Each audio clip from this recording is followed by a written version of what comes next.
presentation is as good as the entertainment that we had at the beginning of this evening. Ciao, io sono un italo-americano. I miei nonni sono nati in Italia. Mio nonno Luigi Panbianco era di Fossato di Vico, Perugia. Mio nonno Gabriele Chiappetta era di Cosenza, Calabria. E mia nonna Maria Bargiovanni era di Tortorici, Messina. Sono lieto di essere nelle Marche per visitare l'Università di Ancona e le scuole. Gli italo-americani sono molto orgogliosi di essere italiani e amiamo l'Italia, ma mi rendo che la nostra cultura è diversa. Scusate se parlerò in inglese, purtroppo non parlo italiano spesso in America. Now I begin my presentation in English.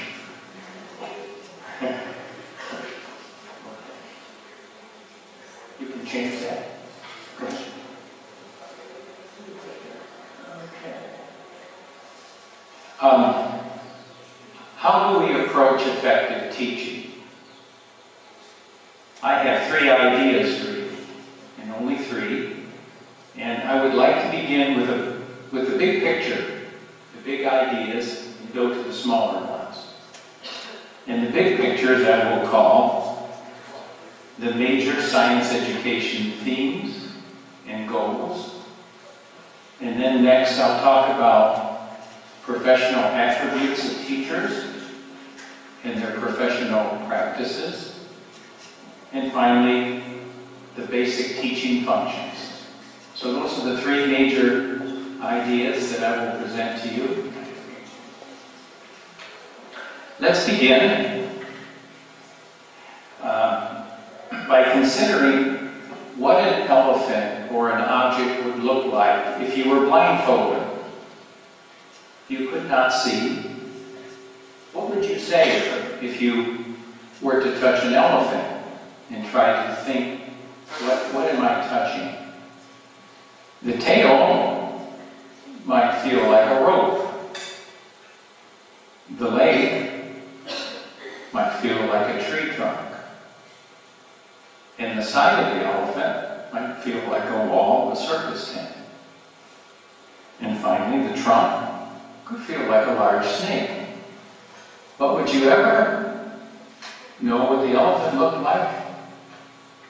Well, I think many programs that train teachers, and I'm speaking probably of those that I know in the United States, because many teachers today can become a teacher online, with the internet, and I don't think that they really see the big picture. So I'm offering that to you today. Scusate, è il caso che facciamo un riassuntino con 2 parole della... Si vede? Sì o no? La traduzione italiana? Ok, andiamo.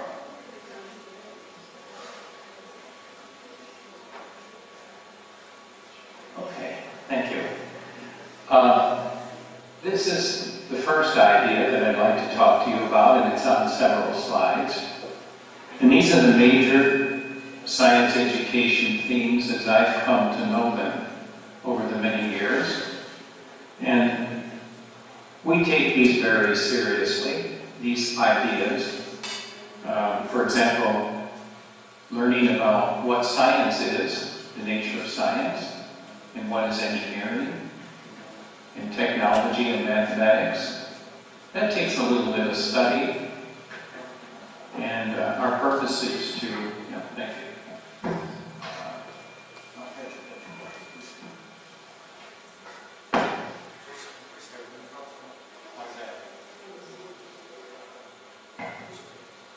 Maybe this will work better.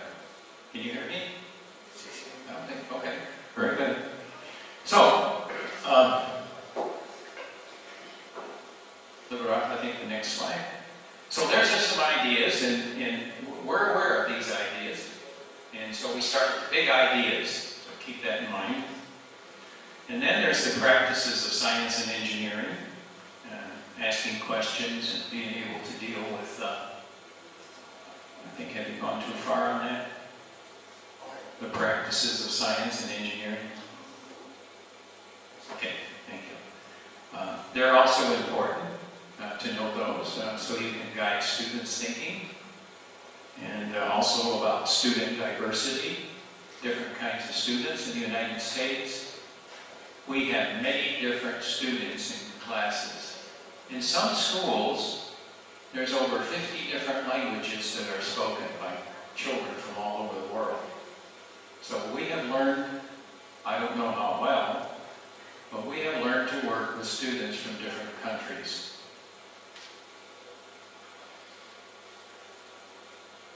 And human learning, have we come to that yet? Okay. Yeah. Is that it? Okay, human learning, the ideas of constructivism and information processing and motivation to learn and reasoning and visualization, those are areas that also are very important. And we try to keep these in mind in our teacher education programs. Okay, is there another slide on that?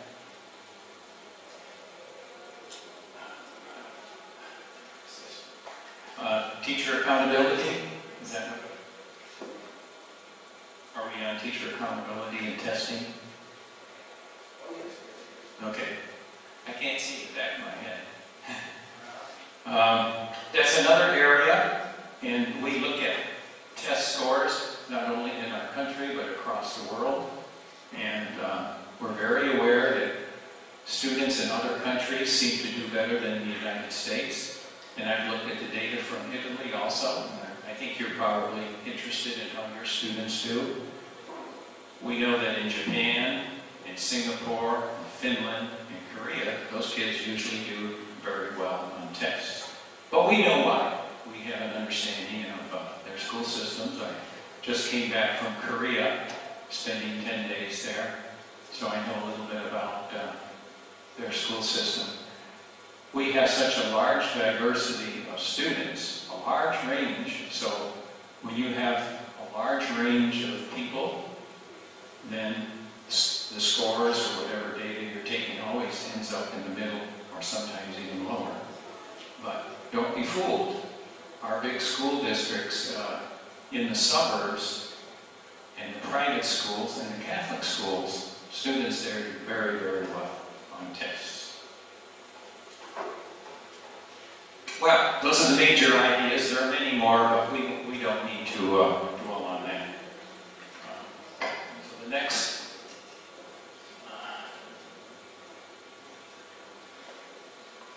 well, the slide that we're on, are we going to the professional attributes?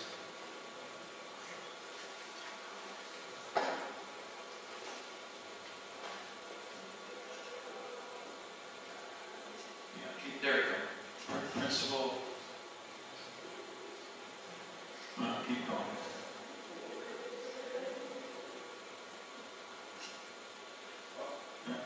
The other way.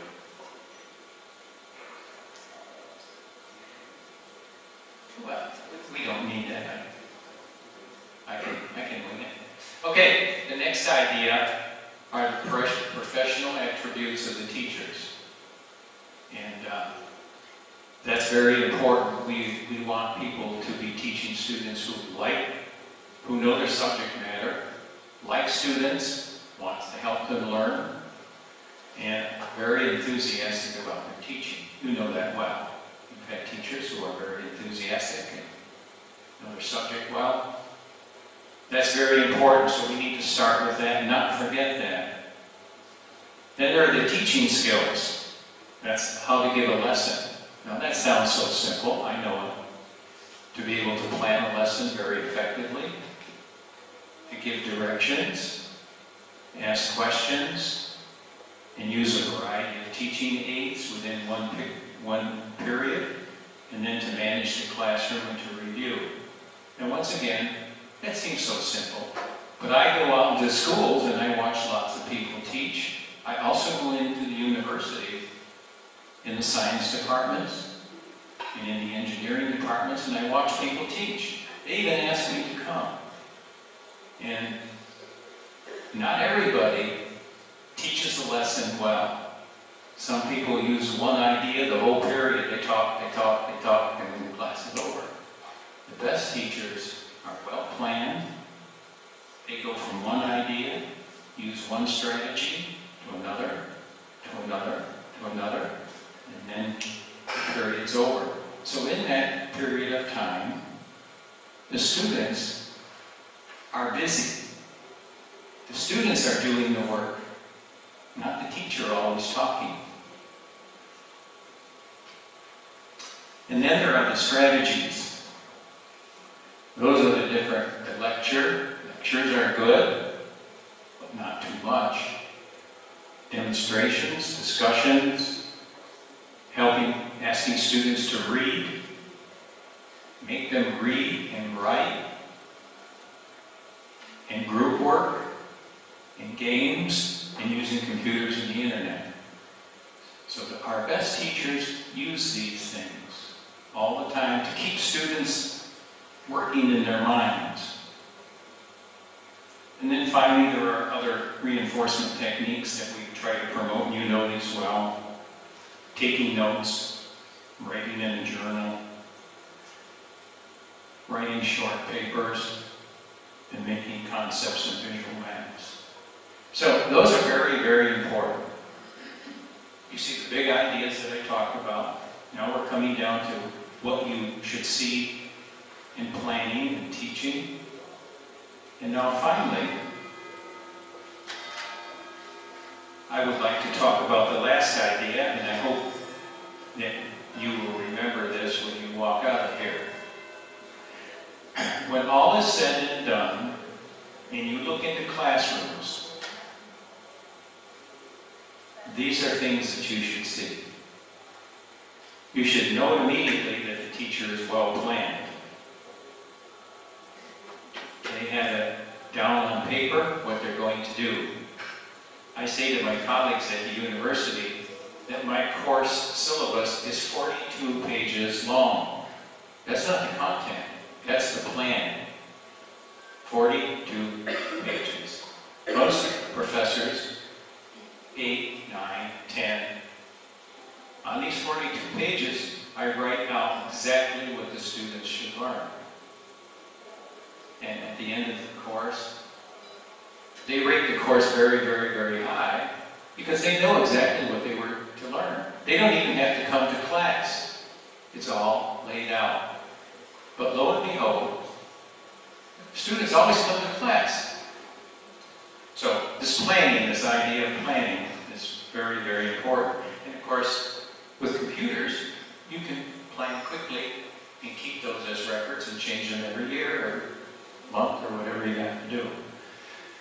Okay, the purpose should be that you're going to make sure that everybody in that class is learning because you know who they are, you know their name, and you're going to give them a rich learning experience. Then the assessment, the test that you give them, it should be based exactly on what's in the plan. You state what the student has to list, name, solve a problem, write a paper. That's what you assess. And you always stick to that. And then in teaching, the uninformed teacher, they use one or two strategies to teach. The expert teachers, they use many. And they use them well. They go from one to the other, to the other. In management, the good teachers know who's paying attention and who isn't. And for those people who aren't paying good attention, they make sure that they are. And someone would say, well, you know, I have kids sitting in the back and they're using their iPhone and their phone to text. And there's a professor on our campus who teaches big chemistry class. There are over 500 in the auditorium. He's the most popular teacher in the sciences. I know him well. I watch him teach sometimes. And when those kids come into that class, he calls them out by name. He'll walk up the aisle. He makes sure everybody, there's 500 and some kids, they're even sitting on the steps. He makes sure they're paying attention to what he has to say, because he makes it clear that he's planned an interesting lesson and everybody is there to learn what he has to say. I don't teach in the sciences. I'm in the College of Education. I do some work in those areas. And every time I've asked a student in the elevator, did you ever have Simon Bott as a teacher? Oh yeah, I had him for chemistry. How was he? Oh, he's a great teacher. So these ideas that I'm saying, be carefully planned, use many different strategies in one class period, know exactly what the students need to learn and give it to them. I see that in teachers, whether I'm in public schools, in middle school, in the high school, or at the university level. So, I'd like to leave you with this very simple idea that there's the big picture with these big themes, and then there are the professional practices, and finally there are these thoughts and actions of beginning experienced teachers that we want to keep working on in our professional development courses. I've seen what happens when people use these ideas, and they distinguish the effective teachers, the very good ones, from the ones who aren't quite as good. So, I'm finished with my presentation. I hope that was clear to you all. As we say in Texas, to y'all. And if you have, do we have time for questions, or do we go on to the next presentation? Well, I guess we have time for questions. If anyone would like to ask a question, step right up here. We'll be back. Learn well, others don't. Every time, it always boils down to the planning and the teaching and all that. The problem that I see with one idea about teaching is it's not enough. Teaching is one of the most difficult professions, and sometimes we don't give it enough credit, or give enough credit to people who have mastered that. But passion is important. Thank you. Anybody else? You said 1 class per year, just teaching to 1 class per year. Me? Yes, you said something that. Well, it's important to have just 1 class per year. I don't know. I don't quite understand. He's asking is. No, se si parla di insegnare una classe soltanto per anno, per conoscere lo studente. No, gli insegnanti non insegnano.